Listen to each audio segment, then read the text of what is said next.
आज हम लोग जानेंगे कि हाइपरटेंशन हाई ब्लड प्रेशर क्या होते हैं और इसमें क्लिनिकल मैनिफेस्टेशन क्या है, साइन एंड सिम्टम क्या होते हैं, कॉम्प्लिकेशंस क्या होते हैं और मेडिकेशन क्या होते हैं। इस सब के बारे में आज इस वीडियो लेक्चर में हम लोग जानेंगे। लेकिन इससे पहले आप लोग को बता देते हैं कि हाइपरटेंशन यानी कि हाई ब्लड प्रेशर का पार्ट 1 बन चुका है, जो आप लोग को इसका लिंक मेरे डिस्क्रिप्शन में मिल जाएगा। तो पार्ट 2 देखने से पहले पार्ट 1 में देखें, ताकि आप लोग को हर एक टॉपिक समझ में आ सके, हर एक पॉइंट समझ में आ सके, कहीं पर भी कुछ भी मिस नहीं हो, क्योंकि हर एक पॉइंट क्या होते हैं एग्जाम के व्यू से और नॉलेज के व्यू से वह इंपॉर्टेंट होता है। जिसका डिस्क्रिप्शन में लिंक आपको मिलेगा, उसमें जाकर देख लें, तभी सेकेंड पार्ट है जो आपको सही तरीका से समझ में आ जाएगा। तो थोड़ा सा समरी बता देते हैं कि पार्ट 1 में किस किस चीज़ के बारे में हम लोग जानकारी लिए थे। तो जानकारी लिए थे कि ब्लड प्रेशर क्या है, ब्लड प्रेशर का डिफिनेशन क्या होते हैं, उसका सिंबल क्या होता है, और उसमें देखे थे कि पैथोलॉजी क्या होते हैं, उसका रिस्क देखे थे, और प्लस में उसके में देखे थे कि कारण क्या होते हैं। तो देखे थे कि ब्लड प्रेशर को 2 भागों में बांटा गया था, सिस्टोलिक ब्लड प्रेशर और एक था diastolic blood pressure. Systolic blood pressure में देखे थे कि 120 mmHg होता है, डायसिस्टोलिक में 80 mmG होते हैं। और इसमें देखे थे कि इसका टाइप्स और कॉजेज क्या होते हैं हाइपरटेंशन के, जो आप लोग पार्ट 1 वीडियो में देख सकते हैं। तो आज हम लोग स्टार्ट करते हैं इस वीडियो लेक्चर में कि हाइपरटेंशन का क्लिनिकल मैनिफेस्टेशन या साइन या सिम्टम्स क्या होते हैं। तो सबसे पहले जो पॉइंट है हमारे सिवियर हेडेक यानी कि सर दर्द वगैरह दिखने लगते हैं। ऐसे तो हाइपरटेंशन का किसी तरीका का लक्षण नहीं दिखाई देता है, लेकिन लक्षण जब ज़्यादा सीरियस केसेस में हो जाते हैं तो इसका लक्षण दिखाई देने पड़ते हैं। तो पहला पॉइंट आता है सेवरल हेडेक यानी कि सर दर्द वगैरह देने लगता है। सेकंड है डायजेनिक यानी कि घबराहट वगैरह हम लोग को होने लगती है। ब्लडेड विजन यानी कि आँख में हम लोग को क्या करते हैं, धुंधलापन, किसी वस्तु को देखते हैं तो धुंधलापन देखने लगती है। नोज ब्लीडिंग, हमारे नाकों से क्या होते हैं खून बहना शुरू हो जाते हैं। Chest pain and shortness of breath, हमारे जो शरीर है वहाँ पे जो चेस्ट होते हैं उसमें दर्द देने लगती है और ब्रीथ लेने में यानी कि सांस लेने में हल्का सा दिक्कत आने लगती है, समस्याएं पैदा होने लगती है। नौसिया एंड वोमिटिंग, हम लोग को जी में चलना शुरू हो जाता है, वोमिटिंग के जैसा हमेशा लगते रहता है। पल्पिलेशन यानी कि हृदय जो स्पंदन करती है उसका गति क्या हो जाता है, धीरे धीरे हो जाता है, कम होने लगती है, स्लो होने चलना शुरू कर देता है। ईयर नोजेज, और इसमें प्रॉब्लम ये भी आती है क्लिनिकल मैनिफेस्टेशन में कि ईयर में क्या होते हैं, सुनने की क्षमता हम लोग को धीरे क्या होता है कमजोर हो जाती है। ऐसे ज़्यादातर के जो केसेस में होते हैं क्लिनिकल मैनिफेस्टेशन में यानी कि हाइपरटेंशन के जो उसका साइन एंड सिम्टम होते हैं बहुत करके नहीं दिखाई देते हैं।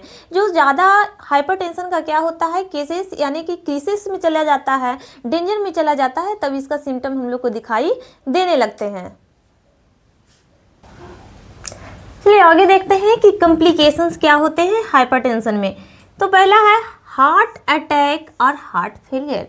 मतलब कि हाइपरटेंशन से जो व्यक्ति रहते हैं उनके कॉम्प्लिकेशन दिखाई पड़ते हैं।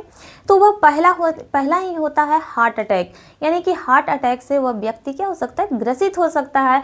और जब हार्ट अटैक होगा तो हार्ट फेलियर भी होना संभव की बात है। और जैसे ही ये हार्ट अटैक होती है तो यहाँ पे देख सकते हैं कि लेफ्ट वेंट्रिकल हाइपरट्रॉफी की संभावना बढ़ जाती है। आगे देखते हैं कि स्ट्रोक भी होता है किनको में, तो हाइपरटेंशन में, यानी कि हाइपरटेंशन से जो व्यक्ति रहते हैं लॉन्ग टर्म होता है यानी कि क्रोनिक हो जाती है, CD हो जाता है, क्रोनिक डिजीज से होते हैं तो लॉन्ग टर्म में होते हैं। तो हाइपरटेंशन का बहुत सारे ऐसे होते हैं जो कॉम्प्लिकेशन हमारे शरीर में दिखाना शुरू करते हैं।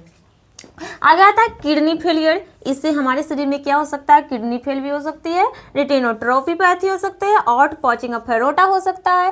तो ये सब में जितने भी होते हैं तो हार्ट अटैक से जो हार्ट अटैक होता है हाइपरटेंशन से होते हैं उनके शरीर में एक कॉम्प्लिकेशन दिखाई देने पड़ता है, क्योंकि वे लॉन्ग टर्म से होना शुरू कर देता है।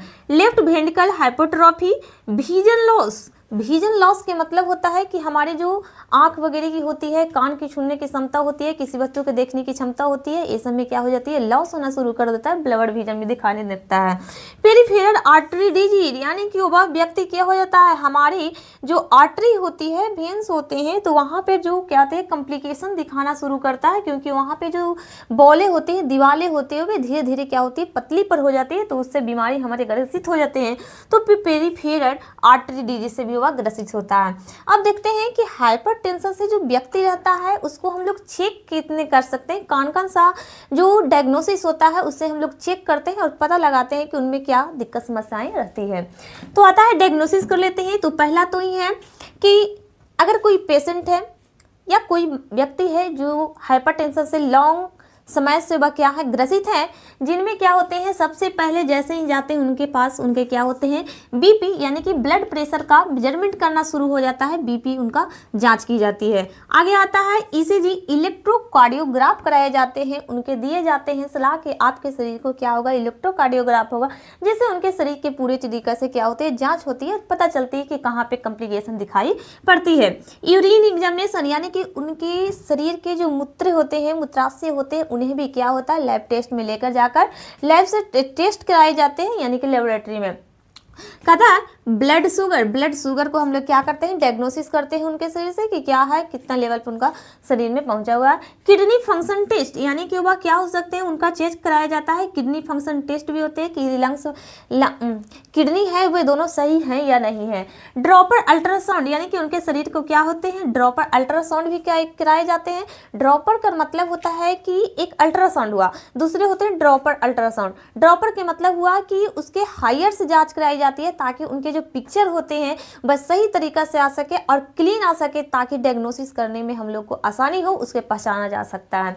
आगे है आई एग्जामिनेशन, आँख को भी क्या किया जाता है उसको जांच की जाती है कि कहीं कि उसके आँख कभी लॉस में भी जा सकती है, जैसे ईयर नॉइज हो सकता है कि किसी चीज़ को बस सुन नहीं सकते हैं, उसी तरीका से हाइपरटेंशन से जो पेशेंट होते हैं हमारे जो लॉन्ग टर्म से गुजरते रहते हैं हाइपरटेंशन से, तो उनके पास क्या होते हैं आई एग्जामिनेशन होते हैं, यानी कि उनकी आंखों की रोशनी की क्षमता कम जाती है, किसी वस्तु को देखने में भी क्या हो जाते हैं असमर्थ हो सकते हैं। देखते हैं कि हाइपरटेंशन से जो व्यक्ति ग्रसित होते हैं उनका मैनेजमेंट क्या क्या किया जा सकता है। तो रिड्यूस साल्ट इनटेक यानी कि नमक में क्या करेंगे कमी करेंगे, नमक कम खाने के लिए बोलेंगे। फिर कहता है हेल्थी डाइट यानी कि स्वस्थ भोजन लेंगे, बैलेंस डाइट लेंगे जिसमें कार्बोहाइड्रेट विटामिन फैट मिनरल्स ये सब जितने भी मुख्य इंपॉर्टेंट कंपोनेंट होते हैं जिसको क्या करेंगे अपने बैलेंस डाइट में इसको शामिल करेंगे। जैसे लिख देते हैं यहाँ पे प्रोटीन विटामिन कार्बोहाइड्रेट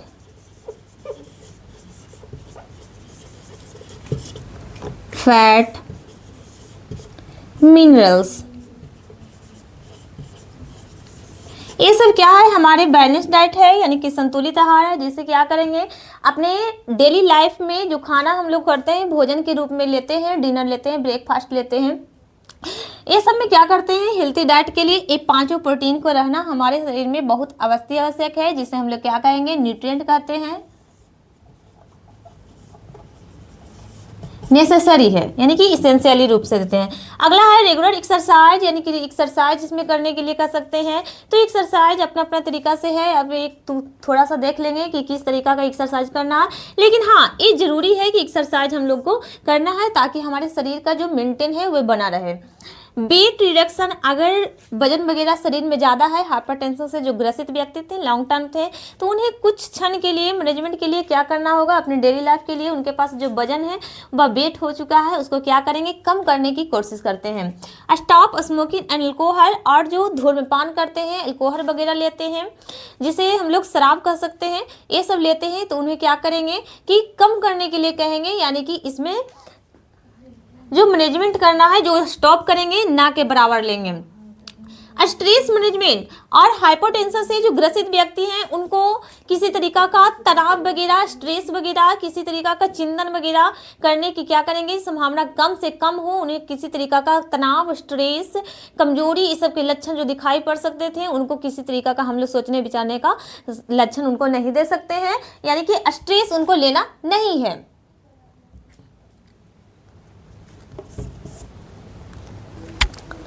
चलिए आगे देखते हैं कि मेडिकेशंस क्या होते हैं।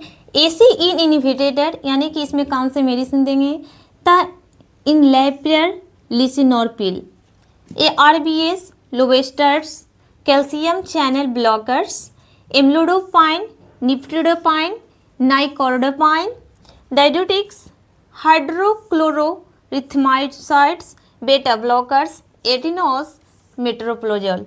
और अपने आधार से जैसे में HTN था